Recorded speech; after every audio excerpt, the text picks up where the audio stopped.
आज मुझे काफी दिनों के बाद महाराजगंज जनपद में आने का अवसर प्राप्त हुआ है। इस अवसर पर जनपद महाराजगंज की 1058 परियोजनाओं के लोकार्पण और शिलान्यास के साथ ही 2800 करोड़ रुपए की परियोजनाओं की सौगात जनपद वासियों को प्राप्त हो रही है। इसके लिए मैं मंचस्थ सभी माननीय जनप्रतिनिधियों के प्रयासों की सराहना करते हुए आप सभी महाराजगंज वासियों को हृदय से बधाई देता हूं, अपनी शुभकामनाएं देता हूं। भाइयों बहनों, विकास की परियोजनाएं बताती हैं कि अब उत्तर प्रदेश के प्रत्येक नागरिक के मन में जाति, मत और मजहब के आधार पर बंटवारा नहीं, बल्कि बिना भेदभाव के प्रधानमंत्री मोदी जी के विजन को गांव, गरीब, किसान, नौजवान, महिलाएं और समाज के प्रत्येक तबके तक ले जाने के लिए एक नए जज्बे के साथ कार्य करने की एक नई मिशनरी भाव पैदा हुई है। आज ये भावना हर एक क्षेत्र में देखी जा सकती है। महाराजगंज जनपद सीमावर्ती जनपद है। इस जनपद का अपना इतिहास है। कहते हैं जब भगवान बुद्ध की मां अपने मायके जा रही थी तो राम ग्राम जाने के पहले देवतः के पास इसी महाराजगंज जनपद में भगवान बुद्ध का जन्म हुआ। इसका मतलब ऐतिहासिक पृष्ठभूमि के साथ इसका संबंध जुड़ा रहा है। उन सभी स्थलों पर मुझे स्वयं जाने का अवसर प्राप्त हुआ। आज भी वहां पर बने हुए स्तूप, वहां पर जो मिट्टी के बड़े बड़े टीले हैं, वे कहीं ना कहीं इसकी गवाही देते हैं। और यही नहीं, देश की आजादी के आंदोलन में महाराजगंज से जुड़े हुए तमाम स्वतंत्रता संग्राम सेनानियों का योगदान कोई विस्मृत नहीं कर सकता है।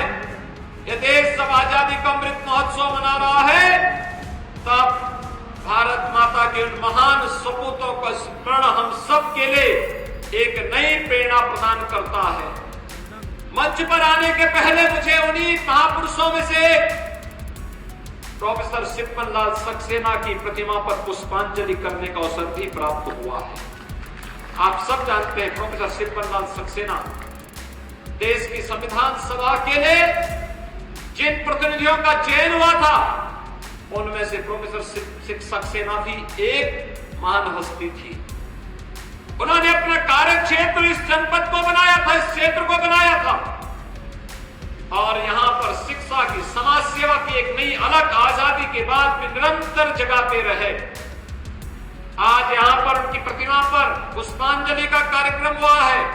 मैंने आज जिला प्रशासन से कहा है, प्रोफेसर सिप्पन लाल सक्सेना की भव्य प्रतिमा उनकी समाधि स्थल पर लगनी ही चाहिए, जिससे इस महापुरुष की स्मृतियों को हम यहाँ पर जीवंत बनाए रखने के साथ ही वर्तमान पीढ़ी को उनके व्यक्तित्व और कृतित्व से प्रेरणा लेने के लिए कह सके, एक आदर्श सबके सामने प्रस्तुत कर सके।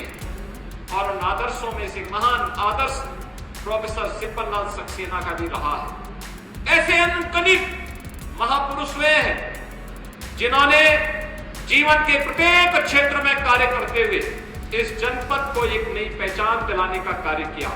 और आज महाराजगंज जनपद अपनी प्रगतिशील कृषकों के माध्यम से, जन सेवकों के माध्यम से, नौजवानों की प्रतिभा के माध्यम से देश और दुनिया के सामने अपना झंडा गाड़ता हुआ दिखाई दे रहा है।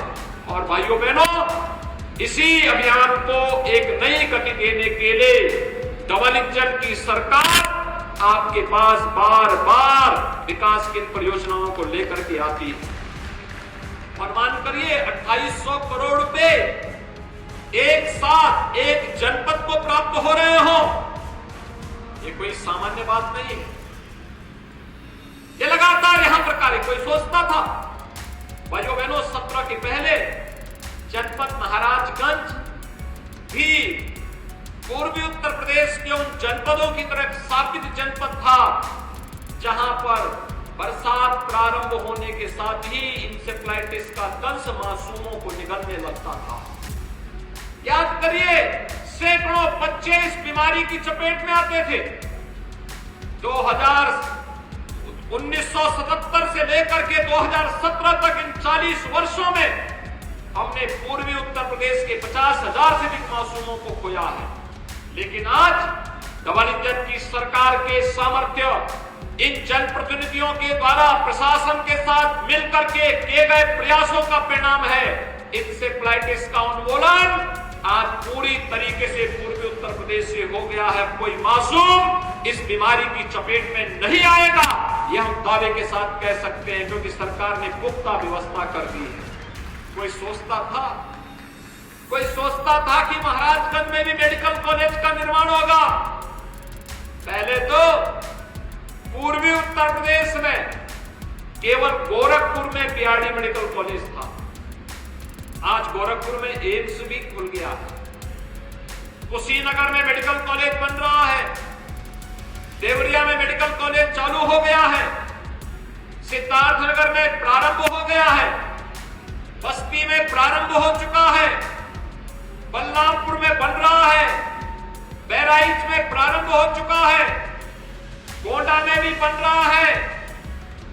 आप महाराजगंज में भी मेडिकल कॉलेज का निर्माण कार्य युद्ध स्तर पर चल रहा है।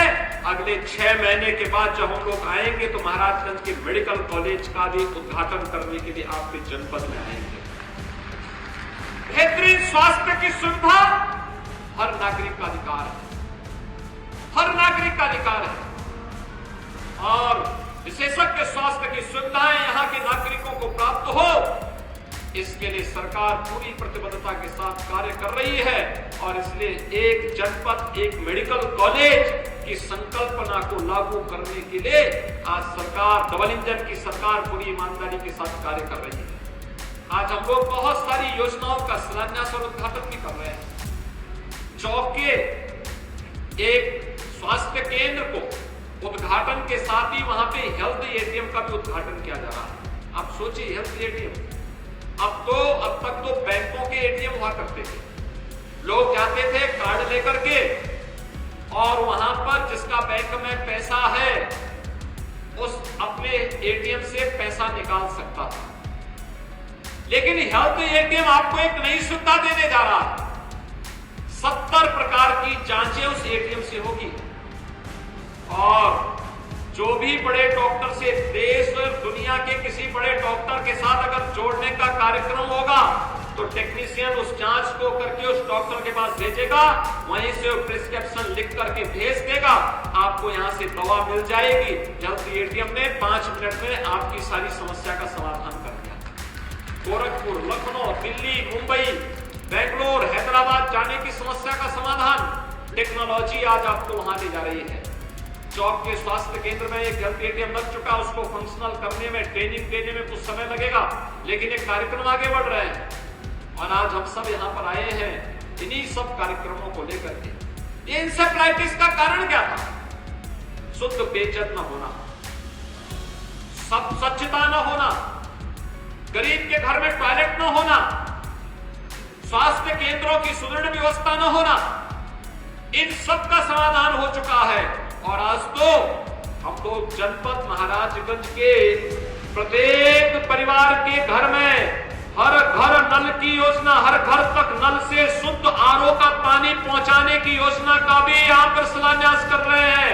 आने वाले कुछ समय के बाद आप देखेंगे लोकसभा चुनाव आते तो आप देखेंगे हर घर तक पाइपलाइन बिजली भी दिखाई देगी और बहुत सारे घरों तक शुद्ध पेयजल की आपूर्ति होती हुई दिखाई देगी। ये शुद्ध पेयजल भाइयों बहनों आधी से अधिक बीमारी का समाधान है। आधी से अधिक बीमारी का समाधान है और उस बीमारी का समाधान इसके माध्यम से भी करने का प्रयास। हम स्वास्थ्य केंद्रों को भी सुदृढ़ कर रहे हैं। मेडिकल कॉलेज भी दे रहे हैं, स्वच्छता के अभियान को भी आगे बढ़ा रहे हैं, हर घर में शौचालय भी उपलब्ध करवाए गए हैं और साथ साथ शुद्ध पेयजल भी हर घर तक पहुंचाने के लिए डबल इंजन सरकार पूरी ईमानदारी के साथ कार्य कर रही है। भाइयों बहनों, आपने देखा होगा जो लोग जाति के नाम पर बांटने से आए हैं, इन लोगों ने आपको दिया क्या दिया?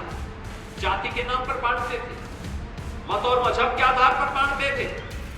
जब संकट आता था आपके साथ खड़े नहीं होते थे। पंकज जी कह रहे थे आपके सामने, आवास आपको नहीं मिल पाए थे पिछली सरकारों में, शौचालय नहीं मिल पाया था, बिजली नहीं मिल पाती थी, रसोई गैस के कनेक्शन नहीं मिल पाते थे, स्वास्थ्य का आयुष्मान भारत का कार्ड नहीं था, कोई सुविधा नहीं मिल पाती थी। और अब तो सरकार ने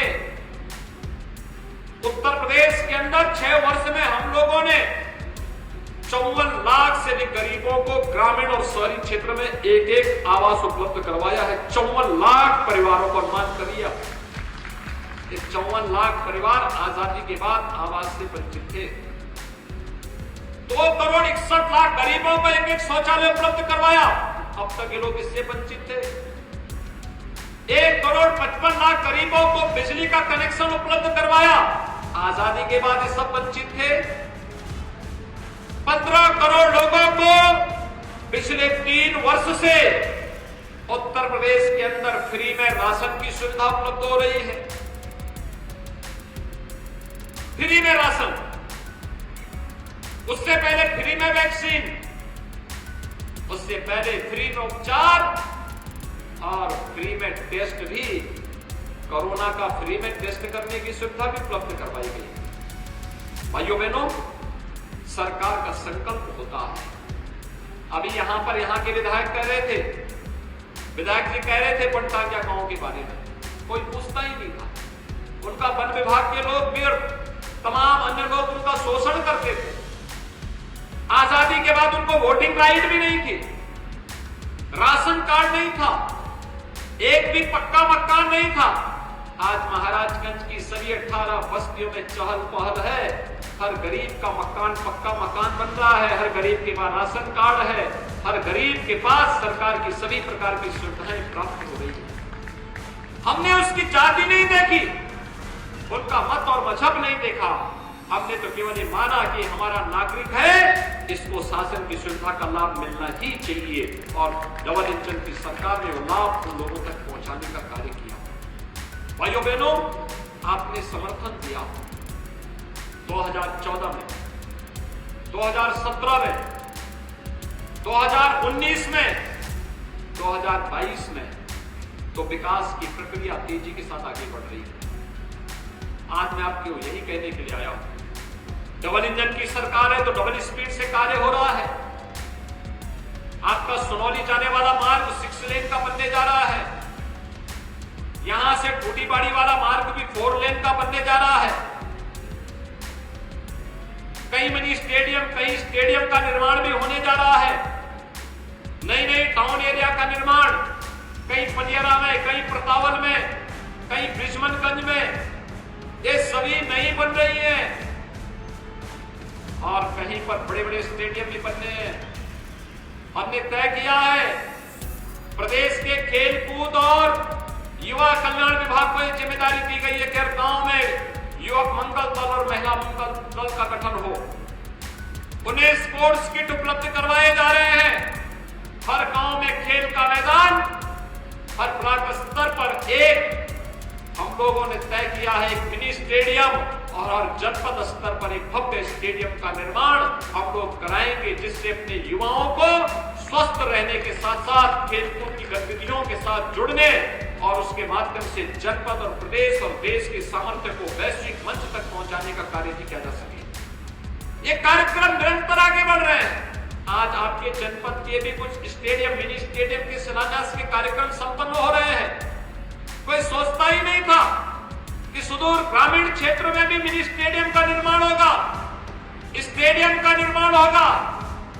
महाराजगंज जनपद में भी 4 लेन और 6 लेन की सड़कें बनेंगी। हमें पहले प्रतावल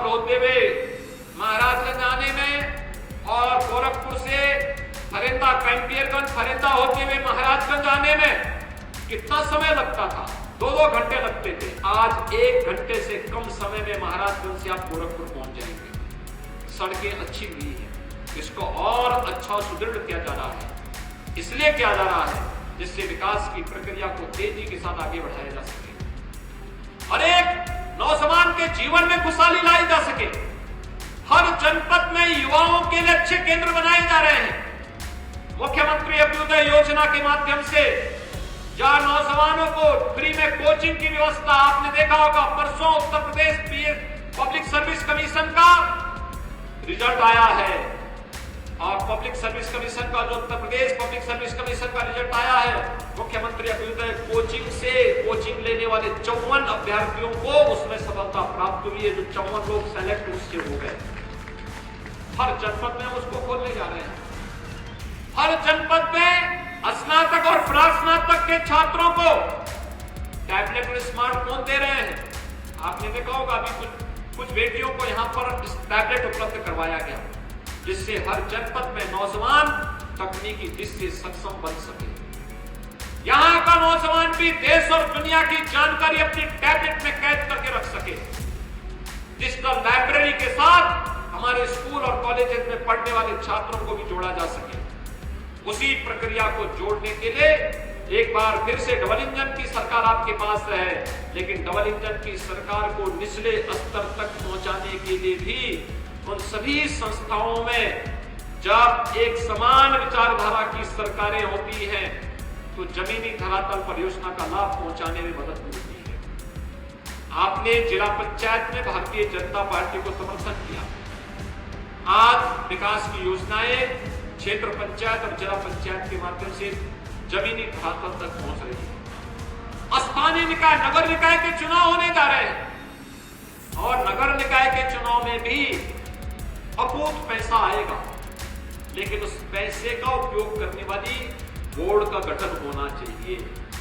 डबल इंजन की सरकार का पैसा किसी नगर निकाय में आए और बोर्ड उस लायक ही न हो कि पैसा खर्च कर सके, तो फिर सारी मेहनत में पानी फिर जाएगा। इसलिए वहां पर हम लोग आज बहुत अच्छी सुविधाएं देने जा रहे हैं। स्ट्रीट लाइट हो, सीसीटीवी कैमरे से एक गतिविधि को नगर निकाय के अंदर पूरी तरह कैद किया जा सके। हमारे नगर निकाय न केवल integrated command and control centre के रूप में बल्कि ट्रैफिक मैनेजमेंट भी उसके माध्यम से हो और बेटी और महिलाओं के लिए सेफ सिटी का कार्य भी कर सके। इस दृष्टि से इस प्रकार के पुख्ता व्यवस्था हर नगर निकाय के अंदर बनाने की प्रक्रिया प्रारंभ हुई है। स्ट्रीट लाइट एक जैसी दिखाई दे, किसी भी नौजवान को अपने किसी भी सर्टिफिकेट के लिए, वह आय प्रमाण पत्र हो, निवास प्रमाण पत्र हो, जाति प्रमाण पत्र हो, कोई भी वेरिफिकेशन की कार्रवाई हो, उसके लिए जगह जगह न जाना पड़े।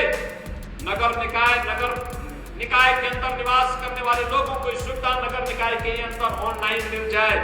ये सुविधा को भी हम आगे बढ़ाने की कार्रवाई कर रहे हैं और इसके लिए हम लोग चाहते हैं कि भारतीय जनता पार्टी का बोर्ड बनाने के लिए आप सबको पूरी प्रतिबद्धता के साथ लगना होगा। जो समर्थन आपने अब तक दिया है उस समर्थन को आशीर्वाद के रूप में आगे बढ़ाते रहिए। भाइयों बहनों, विकास होगा, वर्तमान की पीढ़ी के साथ साथ भावी पीढ़ी का भविष्य उज्जवल होगा। उत्तर प्रदेश का नौजवान जैसे आज के दिन पर पहचान का मोहताज नहीं, देश और दुनिया के अंदर कहीं जाएगा, लोग पलक पावड़े बिछा करके उसका स्वागत करते हैं। 17 के पहले यहाँ के नौजवानों के सामने पहचान का संकट था, वे कहीं जाते थे पहचान छुपाते थे। आज पहचान छुपाने की आवश्यकता नहीं है। आज तो बड़े गौरव के साथ कह सकता है कि मैं उत्तर प्रदेश से आया हूं, उसी उत्तर प्रदेश से आया हूं जिस उत्तर प्रदेश में कभी प्रभु राम ने जन्म लिया था। उस उत्तर प्रदेश से आया हूं जो भगवान कृष्ण की जन्मभूमि जिस उत्तर प्रदेश में है, उसी उत्तर प्रदेश से आया हूं बाबा विश्वनाथ का धाम जिस उत्तर प्रदेश में है। उस उत्तर प्रदेश से आया हूं जहां भगवान बुद्ध की सर्वाधिक तीर्थ स्थल जिस उत्तर प्रदेश में है। आज अपनी पहचान इन सभी पवित्र स्थलों के साथ साथ सुशासन के मॉडल के रूप में बढ़ रहे उत्तर प्रदेश के खास कारण भी है। और इसलिए भाइयों बहनों, विकास की इन सभी परियोजनाओं का लाभ हम सबको निरंतर प्राप्त होता रहे। स्थानीय निकाय चुनाव में, नगर निकाय के चुनाव में भी इसी ईमानदारी के साथ हमें आगे बढ़ने की आवश्यकता है। डबल इंजन सरकार का लाभ नगर निकाय में निवास करने वाले हर नागरिक को प्राप्त हो सके, हर नौजवान को प्राप्त हो सके, हर व्यापारी को सुरक्षा का एहसास हो सके, उस प्रकार की स्थिति हमें निरंतरता देने के लिए आवश्यक है।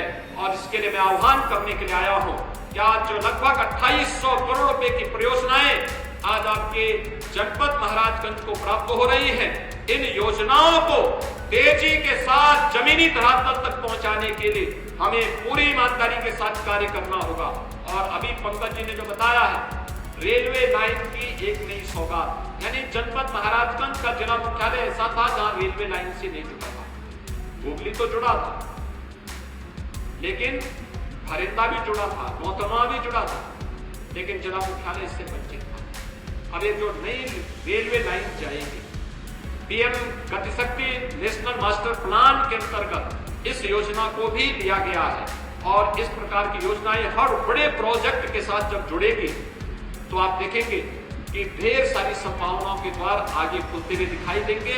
आज के इस अवसर पर मैं एक बार फिर से आप सभी महाराजगंज वासियों को 2800 करोड़ रुपए की इन परियोजनाओं के लिए हृदय से बधाई और शुभकामनाएं देते हुए आप सबके जीवन में मंगल और शुभकामनाओं का द्वार निरंतर खुलता रहे, इस विश्वास के साथ मैं आप सब को नगर निकाय चुनाव में भी भारतीय जनता पार्टी के अभियान को एक गति देने के लिए, अपील करने के लिए आप सबके बीच में आया हूं। आप सबके प्रति मेरी शुभकामनाएं। धन्यवाद। जय हिंद।